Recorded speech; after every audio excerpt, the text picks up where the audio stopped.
আজকে আমি ইলিশ মাছের সর্ষে বাটা রাঁধবো। আমি 4 পিস ইলিশ নিয়ে নিয়েছি। ইলিশের মাছটা ভালো করে ধুয়ে নুন হলুদ মাখিয়ে নিয়েছি।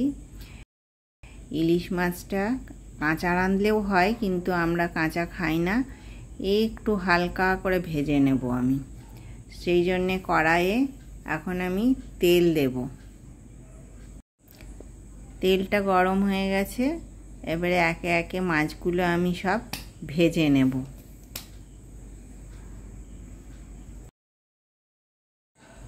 এবারে মাছগুলো ভাজা হয়ে গেছে, দেখুন একেবারে হালকা, জাস্ট এপিট ওপিট একটুখানি। তারপরে আমি এই মাছটাকে কিভাবে রাঁধছি দেখুন। কড়াইয়ে ওই তেলের ওপরেই আমি অল্প কালো জিরে দিয়ে দেব। কালো জিরেটা একটু হয়ে গেলেই কুচানো পেঁয়াজ ওই তেলের ওপরেই দিয়ে দেব। কুচানো পেঁয়াজটা একটুখানি উল্টে পাল্টে নেব। এর সর্ষে কাঁচা লঙ্কা দিয়ে আমি খুব ভালো করে বেটে রেখেছি, দেখুন খোসা খোসা নেই, একেবারে মিহি করে ভালো করে বাটতে হয়, তাহলেই পেটে গ্যাস ট্যাস কিচ্ছু হয় না, বদহজম হয় না। আর যদি ওর সর্ষের খোসাগুলো থাকে গোটা গোটা, তাহলে বদহজম হয়। তাহলে আমি এখন এবারে সর্ষেটা দিয়ে দেব, আর সর্ষের মধ্যে 1 পিঞ্চ হলুদ দিয়ে দেব।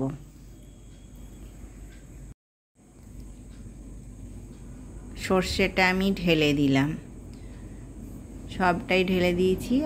আর একটুখানি আমি বাটি ধোয়া জল দিয়ে দেব, তাহলে আমার যতটা ঝোলের দরকার ততটা পরিমাণেই আমি দেব। স্বাদ অনুসারে নুন দিয়ে দেব।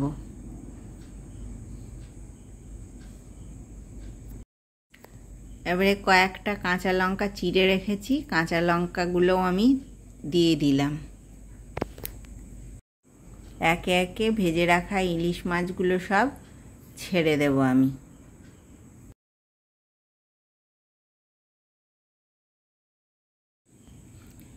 এর ওপরে একটু কাঁচা সর্ষের তেল দিয়ে দেব।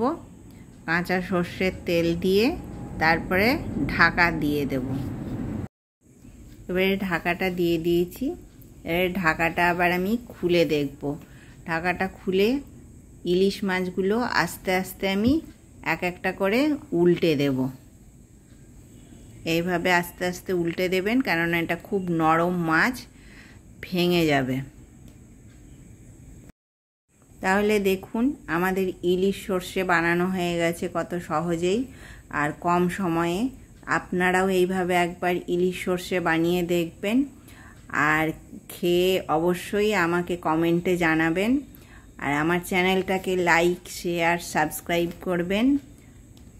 ইলিশ সর্ষে সব ভাতেই ভাল লাগে, তবে ধোঁয়া ওঠা গরম ভাত হলে আর কিছু চাই না, খেতে খুবই ভাল লাগে ভাতের সঙ্গে। আমার পাশে থাকবেন আপনারা। নমস্কার।